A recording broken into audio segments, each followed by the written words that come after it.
can hear you, I think. There it is, Kirk Uhler. Were you just talking to me there? Yeah, I was. I was just seeing if you could hear me. I can hear you. You're in my studio. Thanks for joining me. Hello?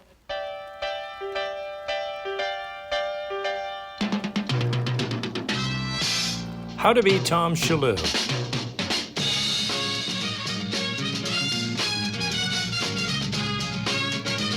Starring Tom Shillue.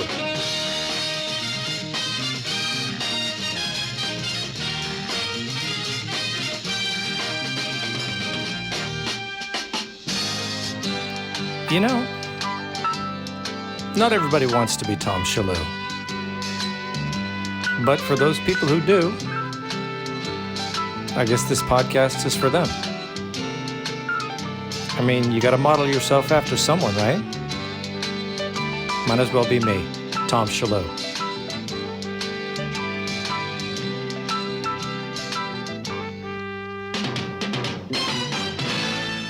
I don't know when it was the last time we talked. Was it 2 years ago? It was. Yeah, it was a couple of years ago. It was right during the heart of things. We were still locked down, California statewide. And I think at that time, we hadn't declared an end to our local emergency yet in Placer County. I think it was after you and I talked that I got the board to declare an end to the local state of emergency. So I don't think we had done that yet. So what I'm doing now is I restarted this podcast. I wanted to go back and talk to some of the people I was talking to before when I was podcasting, and it was all about COVID because this was early on in the shutdowns. You were one of the guys. I kind of I found you probably just on YouTube or something like that. It was like Kirk Uhler, Placer County Were you supervisor? I was, yes. And what did they do? Did they kick you out? I mean, what happened? Did somebody you got voted out, right? I did, but you know what? That actually happened before COVID hit. So Right. California got moved up. Our primary was the first week in March to be a part of the Super Tuesday because, the Democrats wanted to be a part of making the decision on the nominee. Yeah. And we had just a huge Democrat turnout. I was public enemy number one on our board of supervisors for the Democrats. And even though the person running against me was actually a registered Republican as well, since her name wasn't Kirk Uhler, she was the default choice. So I actually lost, and then all the COVID stuff hit, and then I show up on the scene as kind of the champion for opening things back up, and had a number of people come up to me saying, I wish I had that to do as a do-over. Yeah, it is interesting because there's something in my head. I thought they must have voted him out because of his COVID policy, but really the other way around. Actually. Yeah, the other way around. I think had the vote been a normal June election, which is normally when California votes, had it been a normal June election, I think I'd have done okay. Yeah. So a couple things on the COVID. Basically, I think I would say there's two sections to this conversation I want to have. First of all is the COVID conversation, and second of all is the California situation. Right. I want to talk about California and your county, the state, things like that. Okay. Sure. But Absolutely. Let's start with the COVID because I want to ask you, and I'm asking some other people because I had a guy, Mark Changizi, he was one of the other guys I talked to that I found on YouTube back when the pandemic started. And the people that I latched onto, what was it, do you think, about the people who early on saw what was happening? They saw it as and I call it a hoax now. When you used to say hoax, they'd say, oh, you're one of those crazy people who believes that COVID didn't exist. No. The whole thing was from the beginning, I knew it was going bad. The first week, and there were other guys like Changizi and like yourself. What was it? And I don't want this to be a session of we were so much smarter than everyone. But, there was a certain type of person who did not fall for what was going on. Yes. And you were one of them. Why do you think that was? Because when asking questions that would otherwise not elicit a visceral response, elicits a visceral response, you know there's more to it than just the quote unquote public safety side of it. Mm-hmm. There's something else at play here. If you say, now hold on, I'm charged with public policy, but public policy should be based on data, and people are coming at you screaming that the data doesn't matter, just shut everything down, that's kind of a no, there's something not right here. Let's dig a little deeper. And of course, the more I was told to shut up, the deeper I dug. Yeah. And that's when I started putting together the comparisons back in May, June of 2000 of, okay, let's take these Bay Area counties that all locked down and let's compare them to these counties that didn't. How are we doing? Yeah. Yeah. You remember those doctors, the two guys that did that press conference early on, and they kind of got drummed out of town. And I haven't done a follow-up on those guys. I never actually talked to those guys, but I remember when that press conference was happening and a bunch of local news places and Fox News, I think, went to that video, and people were fascinated by it. And it really blew up on YouTube. Of course, they took their YouTube away, and those two doctors, they became, doctorus non grata after that. And I don't know whatever happened to those guys, but they were, they're a couple of my COVID heroes because they were doing what you did and they went viral. And I think somebody, I'm going to do a follow-up and find out where they went, but they were definitely shunned and shamed. Yeah. Now, you just alluded to it when we started. Did people act like you were a kook? Did people call you a crazy conspiracy theorist? And now are they calling you back and saying, you know what, Kirk, you were right all along? Have you been getting that? The only thing that where I really, in some people's minds, where I really quote unquote crossed the line was a video that I did where I equated masks to the AIDS ribbons of the 80s. And where if you didn't wear a mask, it meant you didn't care. Regardless of whether the mask had an impact, the mask was just a visual sign that you cared. Kind of like, why aren't you wearing your AIDS ribbon? Yeah. Do you not care? Well, is me wearing an AIDS ribbon going to cure anybody with AIDS? Is it going to do it? No, but it shows you care. Okay, but what's that going to do? And so that was the only thing that I did that I actually got real blowback from people who thought that was over the line. And then, of course, all the studies come out showing masks didn't do a damn thing. So. Yeah.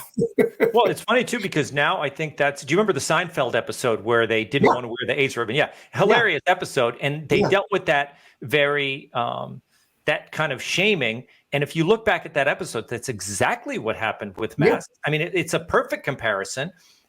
So the idea that you get in trouble for that one, that's quite amazing. I think early on, I would say that I thought masks were inhuman. I didn't care if they worked. So people would get mad at me when I would say, I don't care. I don't care if they work. They're inhuman. It's inhuman to cover the face. I'm not going to do it. And so that would get people very angry. But I think that again, people are waking up to that. And so the people who gave you blowback, they didn't come back to you and say, oh, maybe we were wrong about that.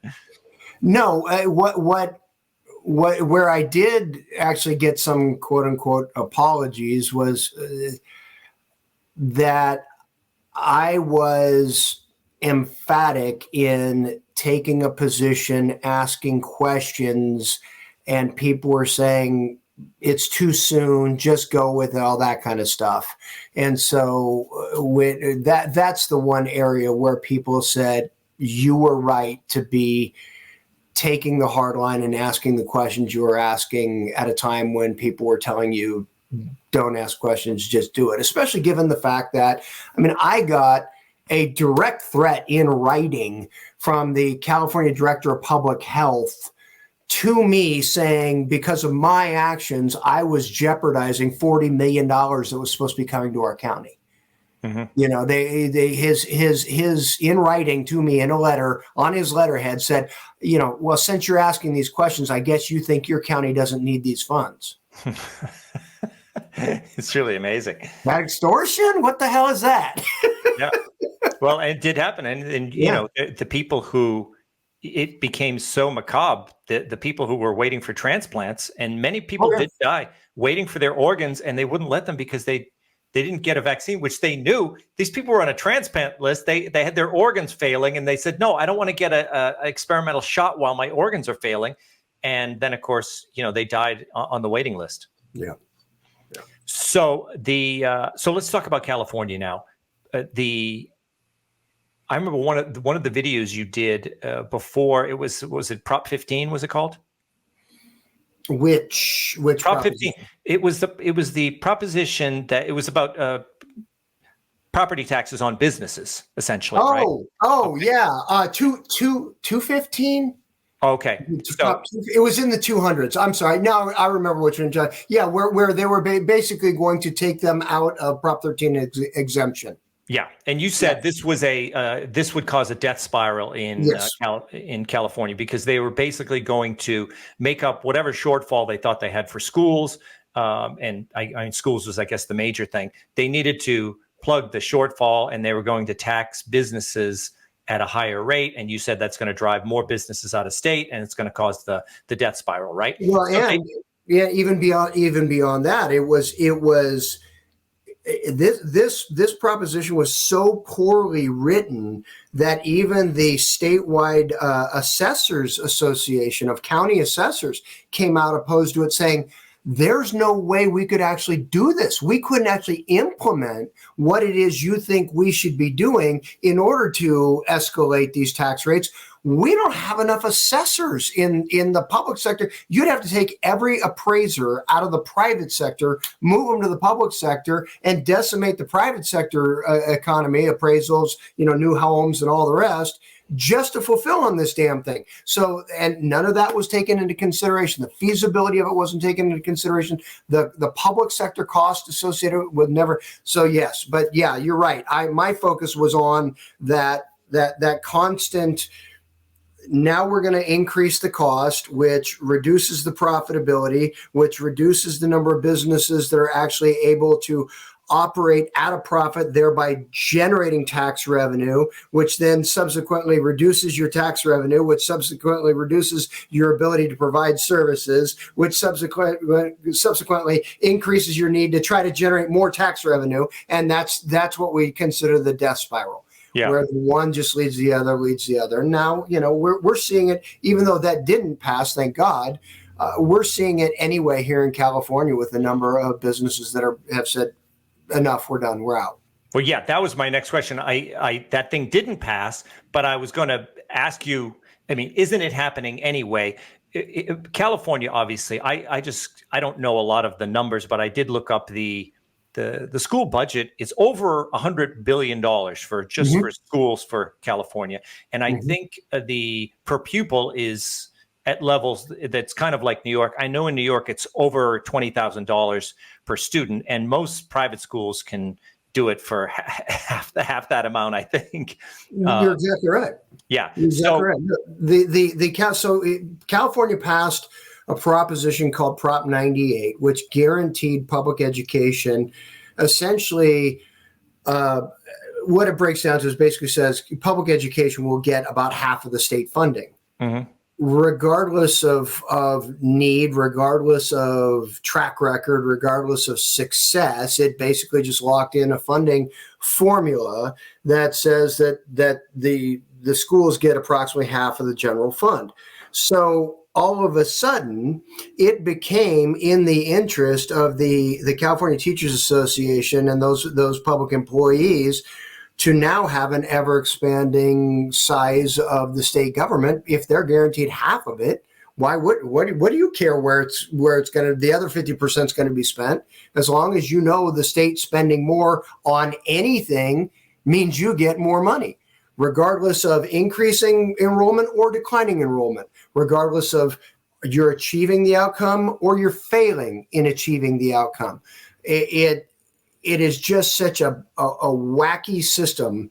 And I'll tell you, until we get some form of school choice in this state, you're never going to see that reformed. Yeah. And so what would be the chances of that happening? It seems like in California and in New York, you're never going to get anywhere close to school choice. Or Well, is there some kind of movement that I don't know about? the only hope we have in California, as you alluded to earlier, we do have the initiative process here in California, and of course, you get something like that qualified for the ballot.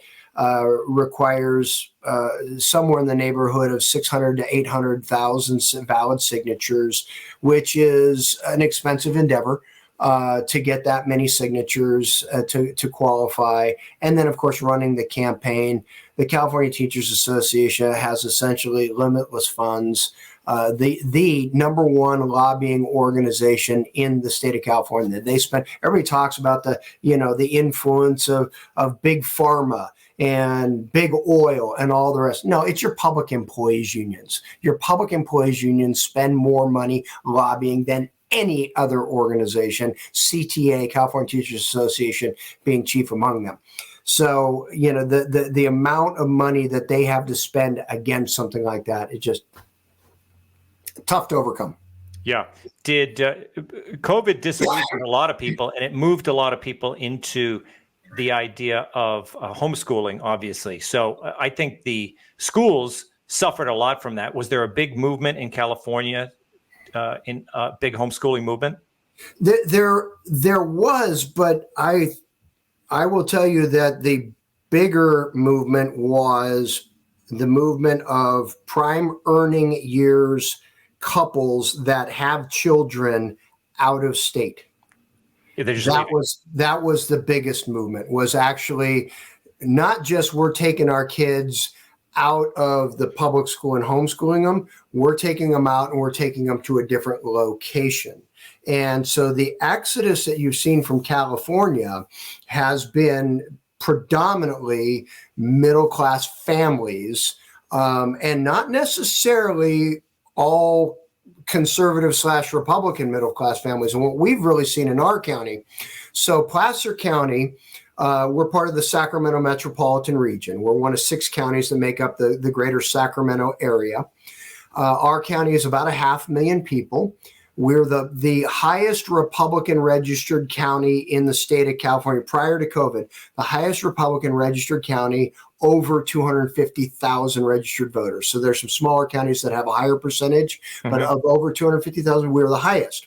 What we saw in our county, very interesting, significant exodus of those prime earning years families taking their kids and getting out of here, and an influx of Bay Area people who are done with the Bay Area BS or human S on the street, as it were, out there, moving up here. And we saw our voting registration numbers start to close. So now all of a sudden what was a bright red county is becoming a little purplish in certain areas. Now, when push comes to shove, at least in the last couple of elections, we've still voted overwhelmingly Republican in our county.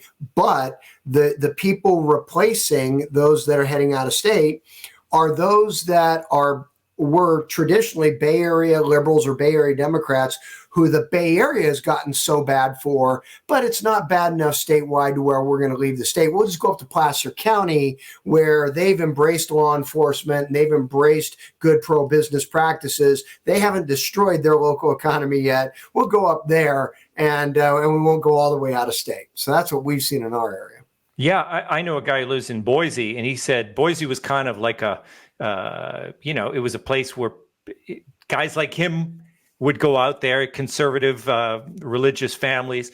But he said that there's a lot of blue state people. They're moving into Boise as if it's like Austin, Texas. And so that's going to happen into your town as well, right? There is some of that. And I'm telling you this as a guy who moved a business up to Boise in 2016. And every new business I've started up in Boise, even though I'm still here in Placer County, California. Idaho Statesman is the paper, the main paper that serves the Boise area. They actually went and did a pretty thorough survey about a year and a half ago of people moving into Ada County, the greater Boise area, that's Boise needed that area. And what they found is that the people moving in are actually fairly reflective of those that were already there. There's a reason why people are willing to give up the nice, warm California climate in order to move to Boise, because they see a little bit more sanity. So it was interesting that when the Idaho Statesman did that analysis, they found that an awful lot of what was coming in was people like me saying, we're done with California. Where's next? Yeah. But you haven't really left California. I have not. No, I'm still in California, and my kids are fourth generation Californians. And so you're going to stay. I'm staying for now. We'll see how bad it gets. But no, we moved up here to the Sacramento area in 1970. My dad was an appointee when Ronald Reagan was governor. My dad joined his cabinet when he was governor, and that's what got us up here. And then my dad went on to work with Reagan when Reagan was president. My dad, actually, true story, my dad is actually the one who introduced Ronald Reagan to Justice Kennedy back in 1972, 73. When my dad was drafting the very first attempt at a state spending limit in California, Proposition 1, my dad prevailed upon Governor Reagan to put it on the ballot, and Reagan had one condition, and they said, if this passes, we know we're going to get sued. So I want to make sure that it passes constitutional muster. So my dad went to McGeorge School of Law here in Sacramento, found a con law professor named Tony Kennedy, and brought Tony in to work with my dad and Reagan to draft Prop 1, the very first attempt at a state spending limit. That's how Anthony Kennedy, who of course went on to become a Supreme Court justice, met Ronald Reagan. Amazing. And I think people under 50 don't even remember that California was once a red state. It wasn't that long ago, right? No. So 1996, I ran for the state legislature. I'd done one term here on the Board of Supervisors. I was young. I was a punk. Didn't deserve to get elected, so I didn't. But ran for the state legislature in 1996. It was a Republican speaker.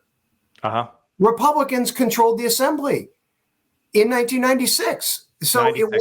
It wasn't forever ago. And then that was the era of Pete Wilson, Duke Majan. We had Jerry Brown in there, but then we sobered up and we brought back in Duke Majan and Wilson and then Schwarzenegger, and he did more to damage the Republican brand in California, frankly, than anybody else. I mean, that was really, as far as I'm concerned, that was kind of the beginning of the end for Republicans in California, unfortunately, with Schwarzenegger. Yeah. I mean, he came in very strong because you kicked out who got the recall?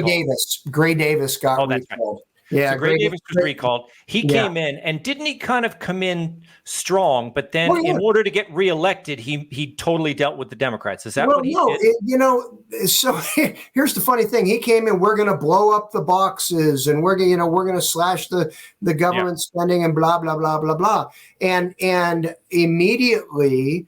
Again, going back to our friends, the California Teachers Association, all the public employees unions began a fairly aggressive, meaning $100 million spent in public messaging against the governor about how the governor wanted to shut down your local schools and all this stuff. And for whatever reason, I don't know if it was he just thought that his charisma would carry the day.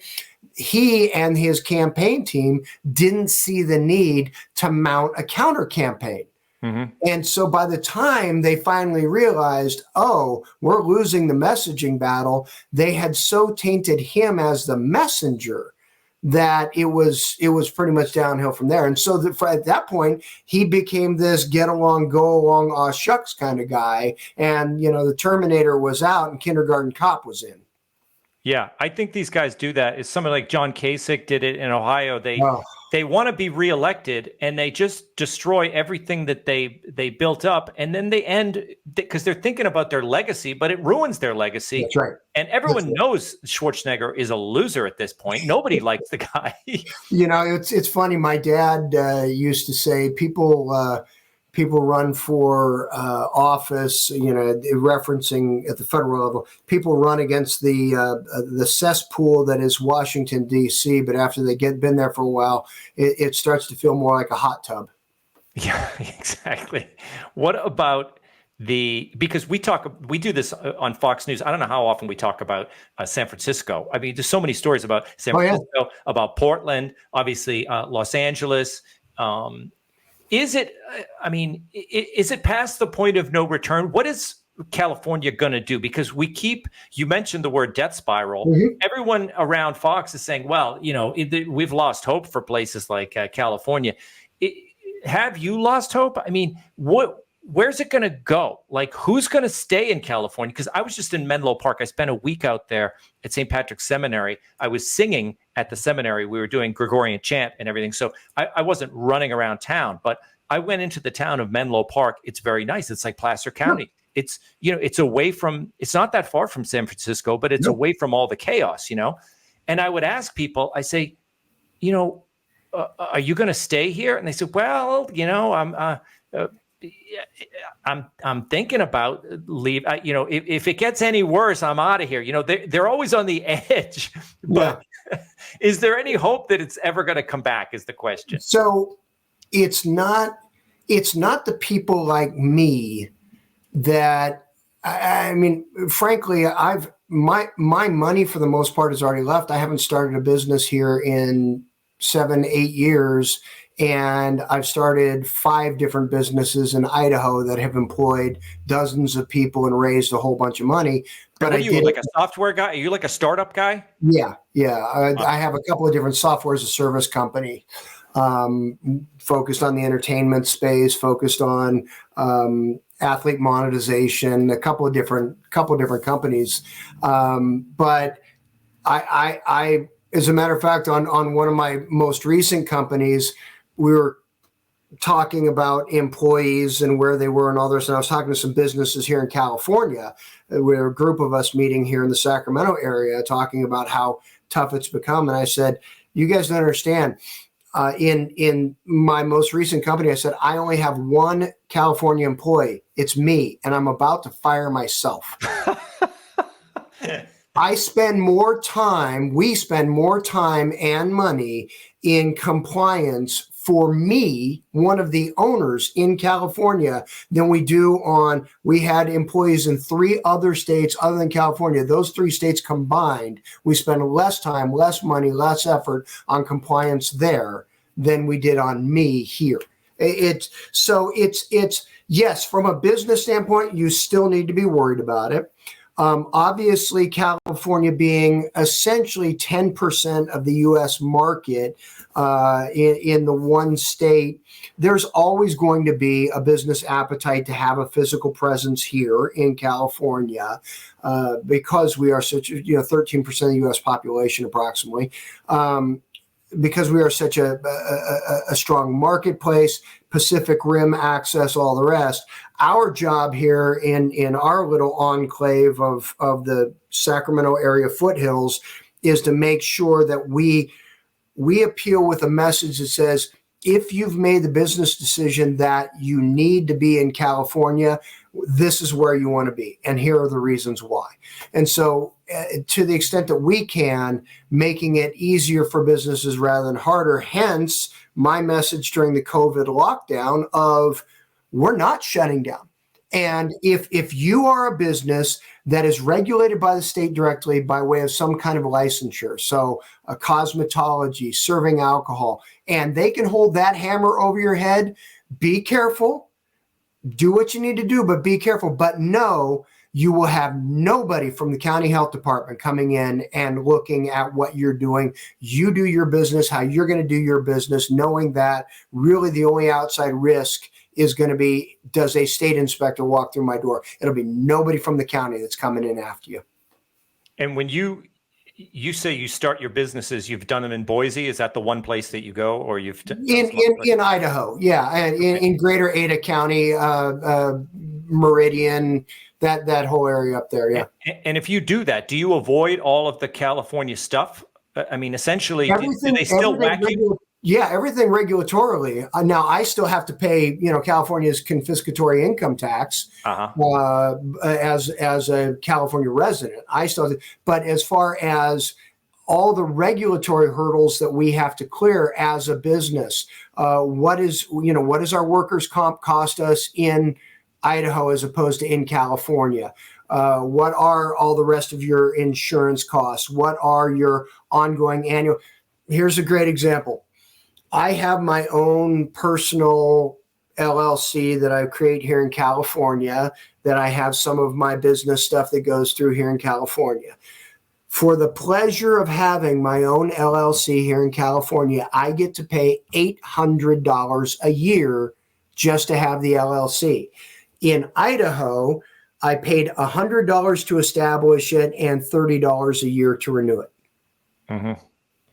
So every company that I create up there, doesn't matter the size, it costs $30 a year as opposed to $800 here. Vehicles that we have to register in Idaho cost us maybe 15 to 20% what it costs to register a vehicle in California.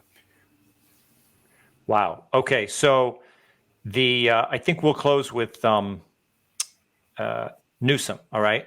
What's going on with Newsom? We can't stop talking about him on Fox News. He seems to love Fox News. I think he thinks that's his ticket to national politics, going on Fox News and getting in arguments with Hannity or whatever. But he's definitely going. I mean, he's going national. All right. Does he want to go right now? Is he hoping that I don't know if you have any special insight into him, but you're in California. I mean, you know the guy better than me.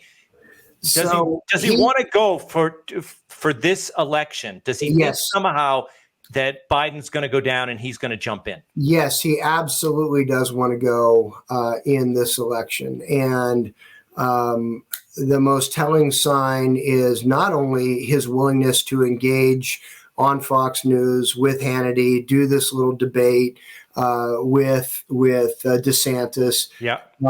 He's one of those who is his entire life he's gotten by on his smile and his charm and his good looks, and he thinks that's going to be enough to win the day. And who knows, maybe it is. But what do you think nationally? I've always said around because people love talking about Newsom at Fox News, and I say I think Newsom is not going to play nationally. I don't think, but I could be wrong. No, I'm hopeful that there is enough of a public acknowledgement of what he has done in California to where people can say, that should serve as a warning to us and others. It is not a model that we want to replicate anywhere else. Let California be California, but let's not Californicate the rest of the country. Yeah. Well, all right, Kirk, this was a great conversation. Maybe we'll just try to make an annual thing out of it. I just think you're an interesting guy, and I'm glad I, found you in the early days of COVID. Well, thank you. And listen, anytime, the White House calls and I get a chance to come on and talk to the president of the United States, exactly. And I'm just sorry I didn't get a question about corn pop or anything like that. That's all. The other night I was doing one for, what was it? He was claiming that he was more Jewish than the rabbis that he was speaking for. Oh, yeah. So he claimed, and then he was talking about his friends Corn Popstein back. That's right. That was last week when you were on Greg's show. I think that's when you we did it on that day. I lose track of it. I lose track because it was last Tuesday you were on Greg's show. I want to say something like that. Yeah, that's right. Yeah. I'm pretty sure that was when that was when we heard that one.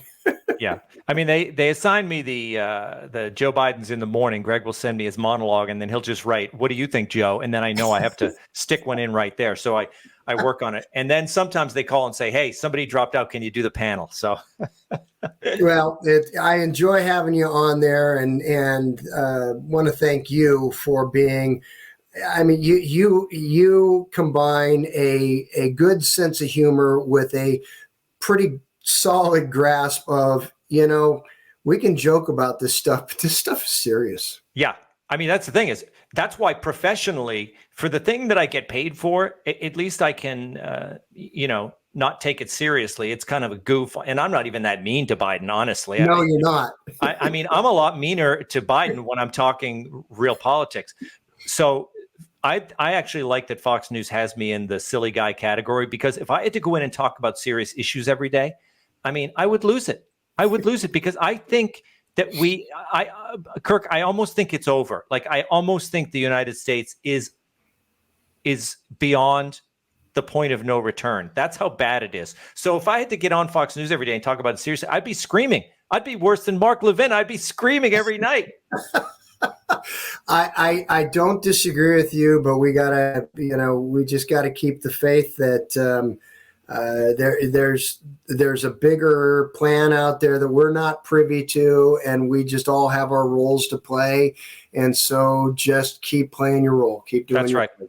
I agree. Let's end it with some positive energy. All right. Thanks a lot, Kirk. Well, thank you. This is a lot of fun. I appreciate it. See you later. All right.